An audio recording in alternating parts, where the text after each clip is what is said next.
자, 대종경 제2교육본 19장 대종사 말씀하시기를 보통 사람들의 생활은 한갓 의식주를 구하는 데만 힘을 쓰고 그 의식주를 나오게 하는 원리는 찾지 아니하나니 이것이 실로 답답한 일이니라. 육신의 의식주가 필요하다면 육신 생활을 지배하는 정신의 일심과 아르마리와 실행의 힘은 더 필요할 것이 아닌가. 정신의 이 세 가지 힘이 양성되어야 그에 따라 의식주가 잘 얻어질 것이요. 이것으로 그 사람의 원만한 인격도 이루어질 것이며 각자의 마음 근본을 알고 그 마음을 마음대로 쓰게 되어야 의식주를 얻는 데에도 정당한 도가 실천될 것이며 생로병사를 해탈하여 영생의 길을 얻고 인과 이치를 알아 회복을 구하게 될 것이니 이것이 또한 참답고 영원한 의식주 해결의 길이라. 그러므로 정신의 삼각령이 곧 의식주 삼건의 근본이 된다 하노라. 이 영육상전이라고 이야기할 때 기본적으로 전제는 뭐냐면 영과 육을 차별하지 않는 태도죠. 영과 육을 차별하지 않는 태도예요. 그러니까는 보통 이제 노대 종교나 철학에서는 육이라고 하는 것을 되게 좀 뭐랄까 좀 하대합니다. 하대. 영이라고 하는 걸 조금 위에로 봐요. 그러니까 뭐냐면 현상이라고 하는 것은 변하는 것이고 그다음에 믿을 수 없는 것이고 이런 것이고 불변하는 것이야말로 영원한 것이고 믿을 수 있는 것이다. 그리고 불변하는 그것이 변하는 그것을 주재한다. 이제 이런 관점으로 항상 상하관계였고 그 둘은 굉장히 오랫동안 철학적으로 만날 수 없는 지점이에요. 그러니까 구분돼 있단 말이에요. 위상차가 있어요. 위상차. 그러니까 원불교에서는 그런데 그 둘을 전혀 다르게 보지 않았어요. 의식주 구하는 문제와 그다음에 정신의 삼각령, 일심 아르마리 실행의 문제를 둘로 보지 않아요. 그러나 우리가 의식주 삼각령을 구하기 위해서는 앞서서 무엇가 더 중요하다고 봤냐면 정신의 삼각령이라고 하는 그 대전제가 꼭 필요하다고 본 거죠. 이제 우리가 앞에서 얘기했던 18장 말씀하고 이제 이어지는 본문 말씀인데, 한번 내용을 한번 살펴보면, 대종사께서는 이제 이런 거예요. 보통의 사람들은 의식주를 엄청나게 의식주 구하는 데만 힘을 쓴다 이거예요. 일반 보통 중생계의 대부분의 사람들은 의식주 구하는 데만 힘을 써요. 청소년들한테 가가지고, 야, 너 왜 이렇게 공부를 열심히 해? 또 나중에 뭐 할 거야? 그러면, 나중에 뭐 하고, 뭐 행복하고, 뭐 돈 벌고, 뭐 이렇게 살아야 되잖아요. 이 공부를 열심히 해요. 이렇게 얘기를 하지. 그 나머지 얘기는 없단 말이에요. 어른들도 마찬가지예요. 삶을 열심히 살아가요. 돈도 벌고, 뭣도 먹고 해요. 그런데 실제로, 그런 것들이 어디에서 기반돼서 내가 지금 그런 일들을 하고 있는 건지, 이제 그 근본에 대한 탐구는 일체 없어요. 그러니까 보통의 사람들, 종교를 공부하지 않은 보통의 사람들은요, 그냥 의식주 구하는 거기에만 힘써요. 그래서 의식주가 구해지면 행복한 사람이고 성공한 사람이고, 많이 구해지면 많이 성공한 사람, 조금 구해지면 조금 성공한 사람이고, 그런 거예요. 그게 보통 사람들의 삶이에요. 그게 대동사께서도 보통 사람들이라고 말씀하시죠. 그러니까 이제 우리가 이제 보통의 사람, 의식주만 구하는 보통의 사람들, 이제 우리가 3계로 따지면 욕계 중생들이에요. 욕계 중생. 의식주만 구하면. 거기에서 이제 가치를 추구한다 그러면 색계 중생이고, 그 가치조차도 넘었으면 그 가치조차도 특정한 가치만에 매몰되거나 자기 그 가치를 통해서 명예를 추구하지 않거나 그 정도까지 나아가면 그러면 이제 무색계 중생인 거지. 그 대부분의 사람들은 우리가 만나는 대부분의 사람들, 심지어는 교당의 교도들까지도 거의 대부분의 삶이 의식주뿐이에요. 그 의식주의 기반에 대해서는 사람들이 잘 몰라. 우리가 밥을 먹고 이제 옷을 입고 그다음에 생활을 하는데 그게 어떤 마음 자세가 그것을 그렇게 가능하게 하고 있는 것인지 무엇이 들어서 우리가 그렇게 하고 있는 것인지 그거 잘 몰라요. 자, 의식주를 나오게 하는 원리가 뭐예요? 의식주를 나오게 하는 원리. 여러분, 여러분 이 소리가 잘 들리시잖아요. 이게 나오게 하는 원리가 뭐예요? 여러분 밥을 먹잖아요. 밥 맛있어요? 배불러요? 또는 배고파요? 잠자요? 그거 다 어디서 이루어지는 일이에요? 그죠? 예? 그게 여러분, 그것이 기반이고 여러분의 그 의식주가 나오게 하는 원리자리예요. 그러니까 원리 그러면 다른 게 아니고 그게 원리예요. 여러분 거기에서 밥 먹고 거기에서 생활하고 거기에서 잠자고 거기에서 옷 입고 그러고 산다고요. 그러니까 우리가 성리적으로 이 문제를 접근하면 의식주의 원리가 되는 자리, 의식주의 근본이 되는 자리, 의식주가 나오는 자리, 그게 바로 이 자리예요. 정신. 이해가 되시죠? 그래서 대종사께서는 이걸 굉장히 답답하게 생각하세요. 의식주만 찾고 의식주가 어디서 나오는지는 몰라. 의식주가 나오는 원리를 몰라. 이제 이게 답답한 거예요. 자, 그러면 육신의 의식주가 필요하다면 육신 생활을 지배하는 정신의 일심과 아르마의 실행은 더 필요한 것이 아닌가? 의식주를 지배한다? 육신 생활을 지배한다? 자, 보세요. 육신 생활을 지배한다? 이 말을 성리적으로 우리가 한번 보자고, 체험적으로. 육신 생활을 지배한다 그랬어요. 그러면 보는 것은 어디가 지배하고 있어요? 보는 것을 보는 것이 일어나는 그 자리는 이 자리에서 보는 것이 일어나고 사라져요. 그 무엇이 보는 걸 지배하냐고. 무엇이 듣는 걸 지배하고 무엇이 생각을 지배하냐고. 지배한다는 얘기를 잘 들어보세요. 지배한다. 어떠한 것이 생각을 나오게 해. 어떠한 것이 이걸 보게 해. 어떠한 것이 냄새를 맡게 하고 듣게 하고 느끼게 해. 무엇이 지배하냐고, 이거. 육신을. 인과의 세계는 뭐가 지배하냐고. 드러난 놈은 뭐가 지배하냐고. 무슨 말인지 그 말 이해가 되세요? 이 청정한 자리, 이 안에서 다 일어나는 일이야. 이것을 보고 원리라고 이야기하고 이것을 육신을 지배하는 자리라고 이야기하는 거예요. 이게 육신을 지배하는 거예요. 재밌죠?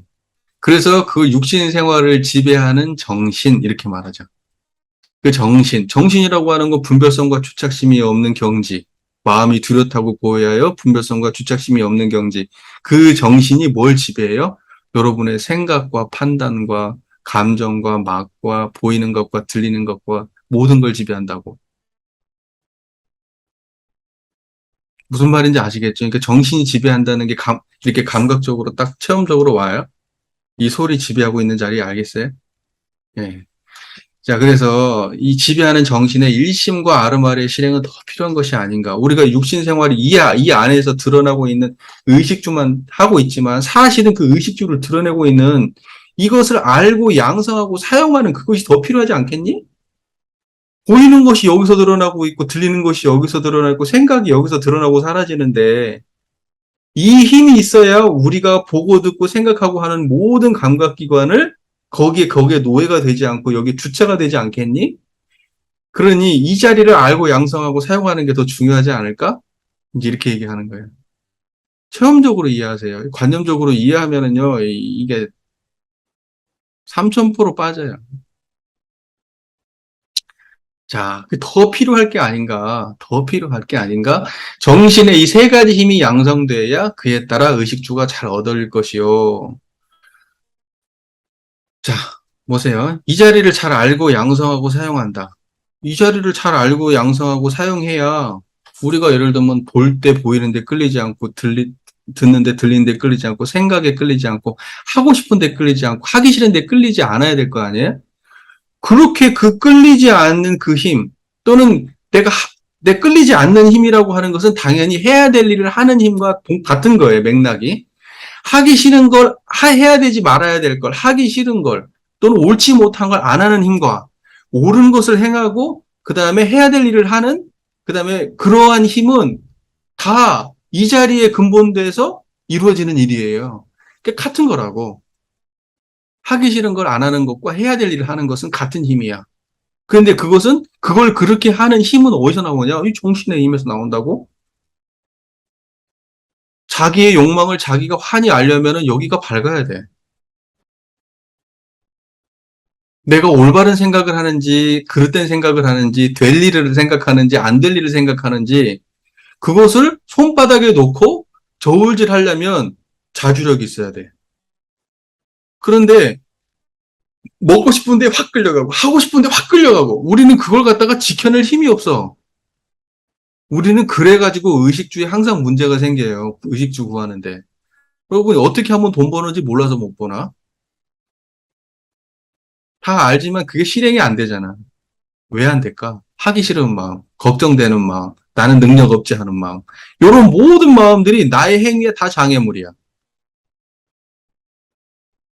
세상에 우리가 그 도전해 볼 수 있는 일이 수도 많은데 마음속에서 수많은 장애물이 벌써 나와. 내 습관에 가려진 장애물들이 벌써 내가 한 발 뛰기 전에 이미 작용을 하고 있어가지고 시작도 못 해보고 일단 끝내버려. 그것이 싹 거치고 나서 세상을 딱 바라보니까 아, 길이 환히 보여. 자, 이것이 정신의 힘이에요. 일심 아르마리 실행의 힘이라고. 그러니까 의식주는 뭐의 지배를 받느냐? 정신의 지배를 받아야 돼. 그리고 그럼 정신의 지배를 받으려면 정신을 자각해야 되고 그 자리를 알고 양성하고 사용해야 돼. 그래서 그 자리를 알고 양성하는 힘이 커지면 의식주는 정신의 지배를 받게 돼. 그것이 이제 우리가 생각하는 가장 원만한 의식주와 정신의 삼각형과의 관계예요. 그렇게 되면은 그것이 선순환이 되면 어떻게 될까? 의식주를 구하는 가운데에 정신의 삼각형도 잘 되고 정신의 삼각형을 잘 양성하는 가운데 의식주도 잘 구해지고 이게 선순환이 되는 게 이게 영육상전인 거예요. 그게 우리가 영육상전을 말하는 이념이에요. 그러니까 이런 쌍을 빼고 영을 말할 수가 없는 거야. 근데 우리는 항상 뭐냐면 이런 쌍이 빠진 영을 생각한다니까? 관념적으로만 있어, 관념적으로. 그러면서 의식주를 지배할 때 뭐냐면, 아, 이렇게 올바른 습관을 키워야 된다. 네, 뭐, 어떤 정해진 어떠한 뭐, 이렇게, 뭐, 이런 거, 뭘 바꿔야 된다. 그러면서 구체적인 행동 강령들만을 생각하면서 그것을 실행하는 그것을 마치 그 정신의 힘을 키우는 것처럼 그렇지만, 그것은 그냥 정신에서 나오는 생멸심일 뿐이야. 그런 가치들조차도. 무슨 말인지 이해가 되세요? 우리가 옳다, 그르다, 이렇게 해야 된다, 말아야 된다. 그거 어디에서 지배를 받냐고. 그게. 그런데 재미난 건 뭐냐면 생멸하는 놈을 컨트롤하기 위해서 또 다른 생멸하는 놈을 더 크게 키워. 지금 우리 공부 방법이 그거예요. 무슨 말인지 아시겠어요? 이 둘 다 생멸하는 놈이라는 걸 자각해야지. 이 둘 다. 극복하고 싶은 대상도 생멸심이고 그걸 극복하려고 하는 그 마음도 생멸심이라는 거예요. 둘 다를 별도시켜야 돼, 둘 다를. 그래야 그게 자주력이라고. 내가 극복하고 싶은 대상과 극복하고 싶은 마음, 이거 두 개는 인과관계가 아주 강하게 얽혀 있는 거예요. 이것은 내가 의지를 발휘해서 나온 놈이 아니야. 나의 욕망의 노예로서 작동한 거지. 내가 선하다고 생각하는 것도 나의 욕망의 노예로 나온 거예요. 그러니까 선을 생각하면 선에 끌린다고. 성공을 생각하면 성공에 끌리고 선과 성공이 나쁜 건 아니지. 하지만 거기에 직접적으로 끌려서 나온 거라는 건 자각을 못해. 그러니까 결국은 생멸심 속에서의 성공은 보지만 그 자체도 노예라고. 그 말 잘 이해하셔야 돼요. 그 대부분 보면은 옳은 일을 했는데 그게 우리가 옳다고 생각하는 것은 실로 옳음이 없을세 옳아야 돼요. 다시 말해서 청정한 자리에서 옳아야 돼. 내가 요즘 금강경을 해놓으니까 그런 말이 막 나오네. 자, 보세요. 자, 그거 이제 보세요. 정신의 세 가지 힘이 양성돼야 그에 따라 의식주가 잘 얻어질 것이요. 그 힘이 양성되면 그에 따라서 의식주를 얻는 것이 수월해진단 말이지. 그죠? 하고 싶은 것과 하기 싫은 거에만 자유로워도 의식주 없는데 훨씬 나을 거 아니야. 우리가 일하다가 왜 포기를 해? 물론 잘 안 돼서 그러기도 하지만 하기 싫어서도 그러고 인간관계 해결을 못 해서도 그러고 자포자기해서도 그러고 또는 막 마음이 막 산발에 막 이쪽 저쪽 막 문어발처럼 뻗어가다가 막 망하기도 하고, 통제를 못 해가지고, 시비를 잘 판단을 못 해서 그렇기도 하고. 그러니까는 전부 다 그 우리의 원래 정신 세력의 그 온전함에 따라서 현실 생활의 그런 것들도 그렇게 따라온다라는 걸 분명하게 자각해서 정신의 힘이 양성이 되면 의식주도 잘 얻어진다. 이제 이것을 갖다 우리가 그 인과관계를 잘 이해를 해야 돼요. 그 다음에 이것으로 사람의 원만한 인격도 이루어질 것이며 이렇게 말했어요. 네, 의식주만 구하는 게 아니지 인격도 원만해진다고. 그러니까 인격이 원만하면 의식주하고 관계가 없는 일이 아니에요. 우리가 생각할 때 원만한 사람 성격 좋고 그런데 왜 저 사람은 저렇게 못 살아? 성격이 좋은 거지 원만한 건 아니에요. 사람이 착한 거지 원만한 건 아니에요. 제가 18장 설명할 때도 얘기했었죠. 그 원만한 것은 3대력이 갖추어진 인격. 이런 쌍자리가 드러나서 3대력이 갖추어진 인격이 원만한 거예요. 그러니까 이 원만한 인격은 일도 당연히 잘 되게 하는 거고, 인격은 말할 것도 없이 좋아지는 거고, 함께 가는 거예요. 각자의 마음 근본을 알고 그 마음을 마음대로 쓰게 되어야, 어? 그죠? 앞에서 했던 얘기 그대로 반복이죠? 각자의 마음 근본을 알고, 짜증나, 화나, 미워해, 하고 싶어, 하기 싫어, 이게 각자의 마음이죠? 그러면 그거의 근본은 뭐예요? 뭔 말인지 알겠죠? 예. 그러니까 우리가 정신의 삼각력을 한다는 거, 그렇게 되는 거예요. 각자의 마음의 근본을 알아. 화내고, 짜증내고, 미워하고, 싫어하는 그 근본을 안다고. 이렇게 소리 들리고, 예? 경험되고, 제가 환히 보이는 이거의 근본을 안다고. 여러분 아시겠어요? 지금 알아야지. 모르면 안 되지, 그러면. 그 마음을 마음대로 쓰게 되어야. 이 청정한 자리를 모든 우리가 마음이 작용할 때 이것이 그 마음이 수도 없는 마음을 갖다가 천변만화하는 마음을 쓸 때 이게 이 청정한 자리가 그 마음대로 써져야 된다고. 그죠? 그러니까 각자의 마음 근본을 알고 그 마음 근본, 그 마음을 이렇게 이해해야 돼요. 이 문장을 각자의 마음 근본을 알고 그 근본이 그 마음이야. 각자의 마음 근본을 알고 그 마음을 마음대로 쓰게 되어야 의식주를 얻는 데에도 정당한 도가 실천될 것이며 이해가 잘 되시죠? 이해가 잘 되십니까? 이 말이? 그러니까 각자의 마음 근본을 알고 그 마음을 마음대로 이렇게 해석할 때 각자의 마음을 그 마음으로 해석하면 안 돼요. 각자의 마음 근본 자리를 그 마음으로 해석해야 돼. 각자의 마음을 알고 안 그 마음을 마음대로 쓰는 거예요. 청정한 이 자리를 마음대로 쓰는 거라고. 청정한 이 자리를 마음대로 쓰게 된다. 이 말은 구체적으로 어떤 말이냐? 안 떠난다는 거예요. 육군 작용할 때 안 떠난다는 거예요. 그게 마음대로 쓴다는 거야. 실제로는 그런 얘기. 그 의식주를 얻는데도 정당한 도가 실천될 것이고, 그 의식주를 얻는데도 이 도가 실천되잖아. 이 정당한 이 도가. 의식주를 얻는데 밥 먹을 때도 뭐 의식주를 구하는 모든 과정에서 이 도가 실천이 돼. 이게 처처불상 사사불공하고 관계가 있어요, 없어요? 생활이라고 하는 게 처처요. 처처사사라고 생활이라고 하는 게 의식주가. 그렇잖아요? 그 다음에 불상이라고 하는 게 이론상이에요. 그러니까 처처, 불상 이것은 뭐냐면 영육상전하고 같은 말이에요. 그러니까 의식주를 구할 때 정당한 도가 실천된다. 이 말은 무슨 말일까요? 의식주라고 하는 처처, 그죠? 처처 사사의 상황에서 정당한 도, 이런 쌍의 자리가 그대로 실천된다고. 깔끔하게 이해가 잘 되고 있죠, 지금? 그리고 생로병사를 해탈하게 되지. 이 자리가 생로병사로부터 해탈한 자리잖아요.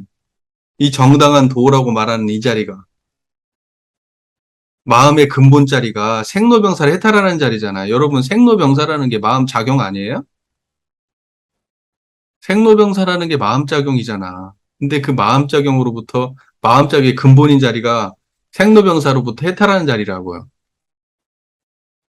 무슨 말인지 아시겠죠?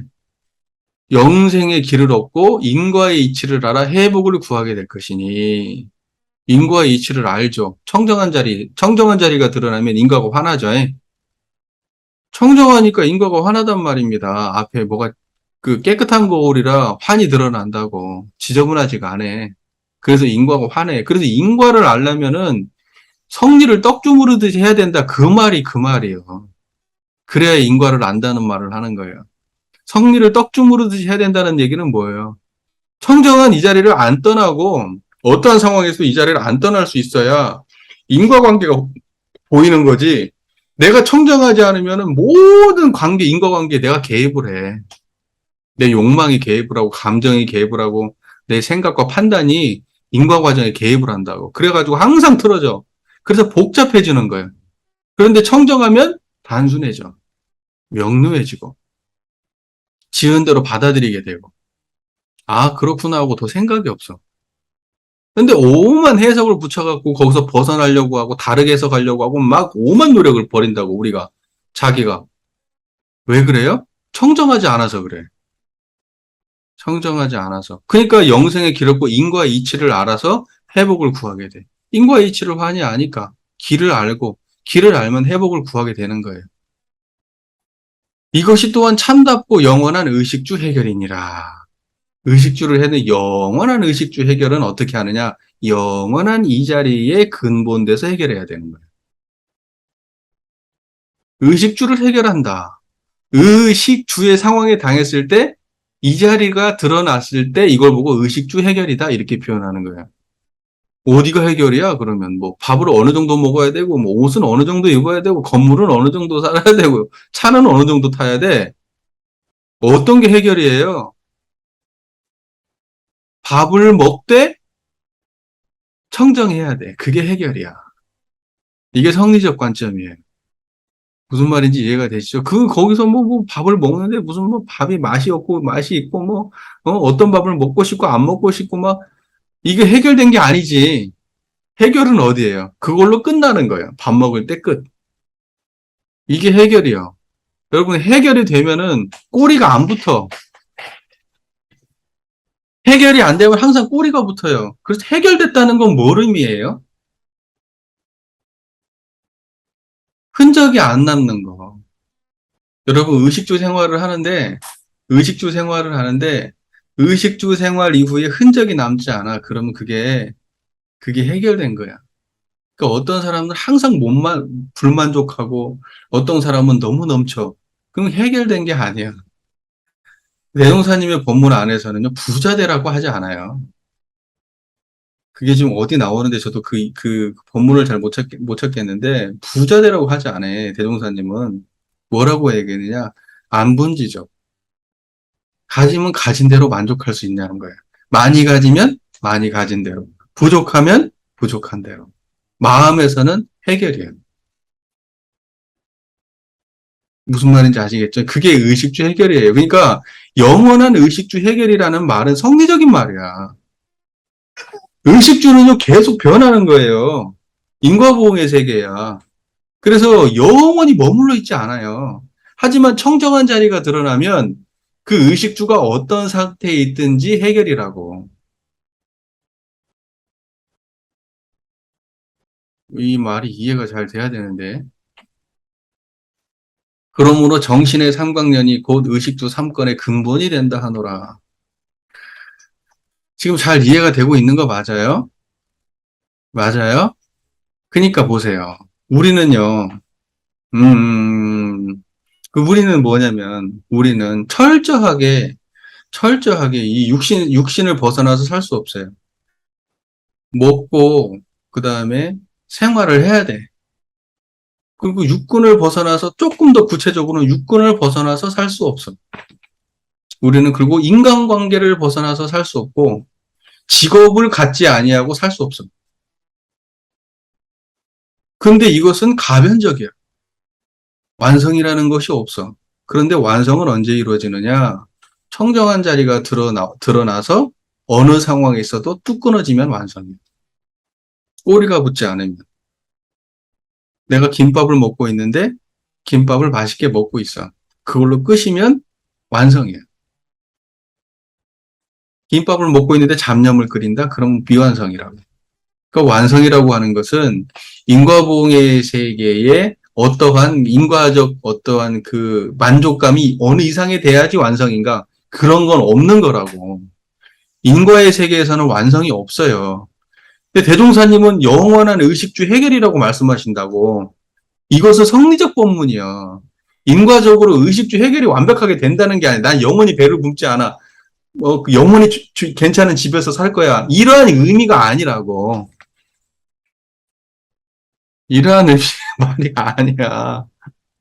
그러니까 우리가 예를 들면은 그 만족한다고 하는 것도 어떠한 특정한 어떤 감정의 하나잖아.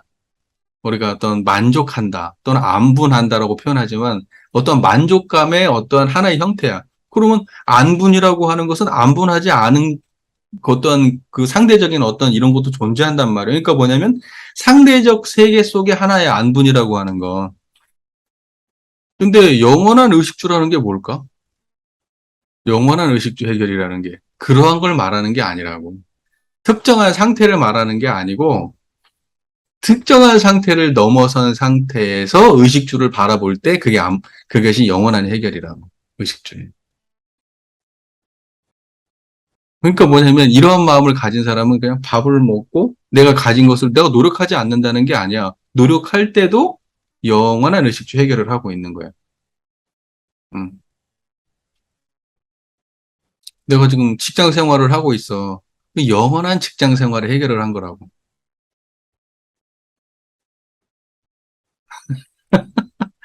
내가 직업을 구하려고 막 힘든데 너무 괴롭고 그런데 이렇게 정신의 세력이 확장된 사람은 성리적으로 볼 때 영원한 직장 생활을 하는 사람이야.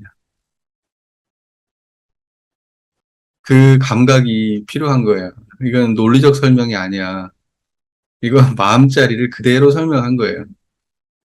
무슨 말인지 이해가 되시죠? 그러니까는 여기에서 쭉 그 대종선의 교육품 19장 말씀을 보면은 결과적으로 여기에 이 본문에서 말씀하시는 핵심 내용은 뭐냐? 의식주라고 하는 인과보응의 세계.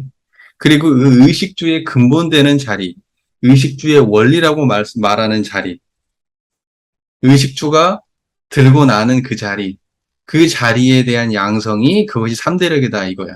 그래서 그 자리에 힘이 많이 키워지면 의식주는 자연적으로 잘 된다는 거지.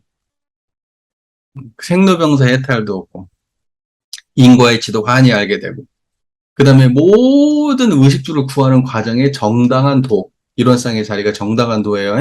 이론상의 자리가 항상 모든 의식주를 구하는 가운데 함께하고, 처처불상 사사불공이죠. 그렇게 한다는 얘기지. 그걸 정신이라고 얘기하고. 앞에서도 교육법 18장에서도 정신 얘기했지만, 여기도 정신은 같은 맥락으로 쓰는 말씀이시죠? 정신 수양할 때 정신이 아니야. 이론상 자리를 말하는 거야, 이론상 자리를. 그러니까 우리가 물질이 개벽되니 정신을 개벽하자 할 때 그 정신이 뭐냐고. 청정한 이 자리를 말하는 거라고. 물질 개벽? 세상이 막 엄청나게 좋아져. 막 변화해. 사람들의 감정도 달라지고 가치관도 달라지고 엄청나게 달라졌어. 먹고 사는 것부터 시작해가지고 어마어마하게 달라졌어. 그때 정신개벽이 뭐냐고. 그 모든 것을 드러내고 모든 것에 대하는 그 모든 것이 나오는 그 바탕의 자리, 거기가 정신의 세력이라고. 우리는 항상 거기를 놓쳐버려. 여기서 대동석에서 보통 생활을 한갓 의식주 구하는 데만 힘을 쓰고 이렇게 말씀하시잖아요.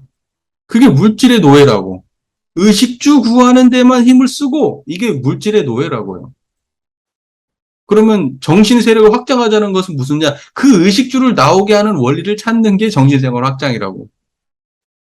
정신의 세력의 확장이라고. 그러면 그 정신의 세력의 확장의 구체적인 내용은 뭐냐? 청정한 이거야. 이거 알고 양성하고 사용하는 거.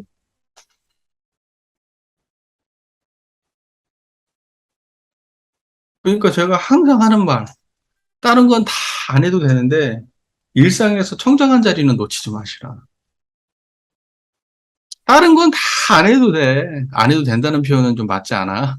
맞지 않은데, 우리가 때로는 교전을 못 볼 수도 있고, 바쁘다 보면 아침 좌선을 빼먹을 수도 있고, 심고를 못 할 수도 있고, 다, 그럴 수 있잖아. 살다 보면. 근데, 그럼에도 불구하고 일상을 살면서 문득문득 이 자리 챙기는 것은 우리가 꾸준히 해야 된다고. 예.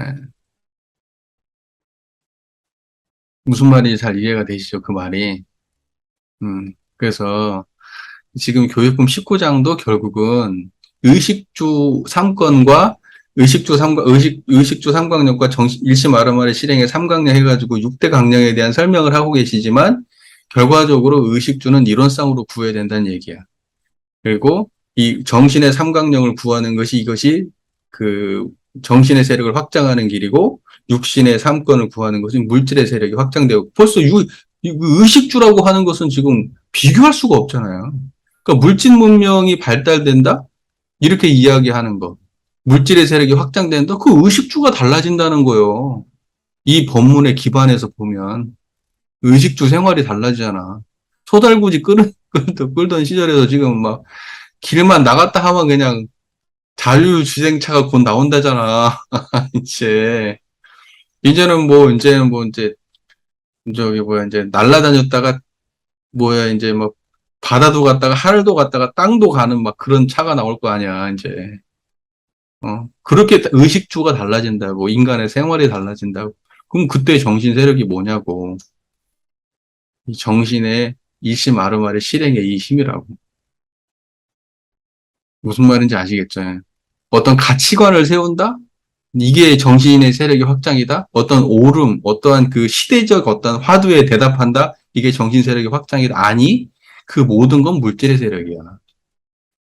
우리가 시대의 오름에 대해서 이야기하는 것도 그것도 정신의 세력에서 나오는 물질의 세력이라고. 세상에 올바른 가치, 중요한 가치, 이건 전부 다 정신인 것 같지만 원불교에서 얘기하는 정신은 그거 아니야. 그거 나오는 자리를 말하는 거지. 그 모든 오름, 이 세상에 수많은 가치, 무슨 환경 문제 얘기 나오고, 인권 문제 얘기 나오고, 뭐 평화 문제 나오고 하는데, 그것이 정신이다? 아니, 그거 정신의 세력 아니라고. 그것도 물질의 세력이라고. 그것을 조금 세속적으로 해석하면 다 의식주 문제라고, 그것도. 우리가 환경 문제 왜 얘기하는데? 결국 인간의 의식주하고 관계없으면 환경 문제 얘기하나? 인간은 삶아, 그 다음에 인권 얘기 왜 하는데? 의식주하고 관계없으면 그 얘기 하나? 평화 얘기는 왜 하는데? 의식주하고 관계없으면 그 얘기 하나? 전쟁 나니까 당장 지금 목재 가격이 얼마나 비싼데 내가 지금 나무 써야 되는데 나무 너무 비싸. 기름값도 막 그러고 평생 생활의 문제가 있잖아. 이런 것들이 진짜 우리 의식주라고 하는 그 대표적인 우리 생활의 문제인데 이 생활의 문제하고 직접 관계가 없다면 환경 문제, 인권 문제 뭐 이런 거 논해 사람들이? 안 논해. 그러니까 그것이 뭐 고준한 정신의 세계인 것처럼 얘기하지만 사실 근본을 따지고 보면 다 물질의 세력이라고. 다 물질의 세력이야. 그걸 드러내는 자리가 정신의 세력인 거지. 이거 헷갈리면 안 돼. 그냥 사람들이 그 정신의 세력 그러면 자꾸 그것을 막 무슨 철학적인 어떤 논의 이런 걸로 끌고 가는데 철학이 어디서 나오냐고. 단어가 어디서 나와. 개념이 어디서 나오냐고. 그 모든 것이 나오게 하는 것이 그것이 정신의 바탕 아니야? 그러니까 우리가 고준하게 생각하는 거, 우리가 의식주 문제에 기반하지 않고, 그러니까 결국 우리 인간의 생애 문제잖아. 우리 인간의 생애 문제. 이 생애 문제를 갖다가 제껴놓고는 가치가 없어요. 가치라는 거예요. 그러니까 사실은 정신적 가치라고 하지만 그 기반은 철저하게 물리적 기반이야. 아무리 아름다운 정신적 기반이라고 하더라도 다 먹고 사는 문제와 관련이 있는 걸 따지고 보면. 음. 근데 사람들은 정신이란 말만 들으면 우리가 보통 쓰는 언어로 정신을 해석해버리고 말아. 그러면 안 된다고. 원불교는 철저하게 정신이라는 말이 많이 등장하니까 그 정신이 이론상이라고 하는 것을 그 이론상과 정신은 같은 맥락의 말이라고 하는 걸 철저하게 인식하고 교리를 이해해야 됩니다. 뭐 우리가 이제 대동사님께서 말씀하신 여러 가지 교법 안에서 그러니까 세상에 적용할 수 있는 훌륭한 말씀들이나 가치관을 뽑아서 사람들에게 전해주는 일이 일단 일차적으로 우리가 보편화시킬 수 있는 일이라고 생각은 해요. 그러지만은 대종사님의 깨달음의 본류를 지켜가는 것은 굉장히 중요한 일이라고 보는 거예요. 그 모든 가치들이 어디서 생산됐는지를 알아야 될 거 아닙니까?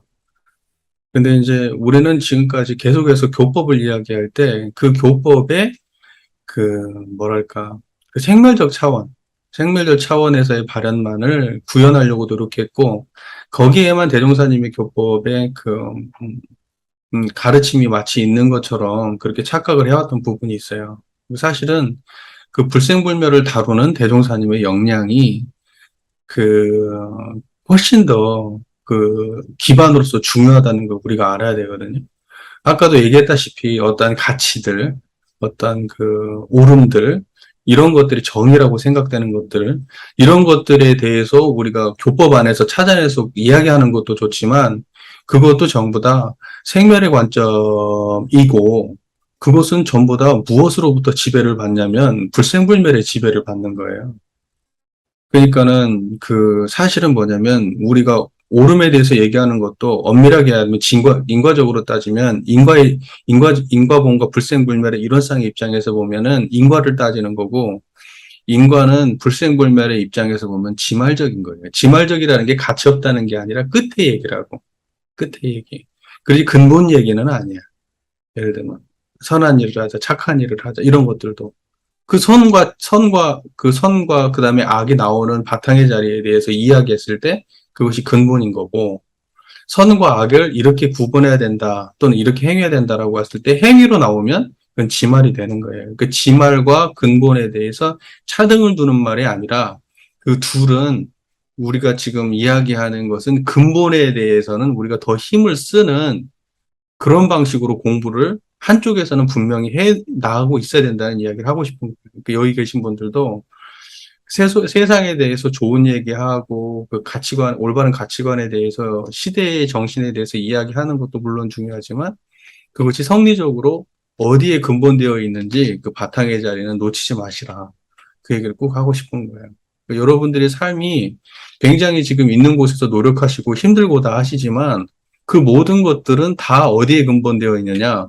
바로 이 자리에 근본되어 있는 거예요. 그러니까 힘든 그 모든 상황 속, 어려운 상황 속, 보람 있는 그 상황 속에서도 이 자리는 놓치지 마세요. 이 근본 자리는. 그래야 여러분은 어디에 가서도 거기에 노예가 되지 않고 끌려다니지 않고 항상 본래 자리를 회복할 수가 있는 거예요. 그러니까 완전한 거죠. 아까 뭐 영원한 의식주 해결처럼 영원한 교화의 해결을 볼 수 있는 거예요. 영원한 교화의 해결. 무슨 말인지 이해가 되시잖아요. 네. 그렇게 되시기를 바랍니다.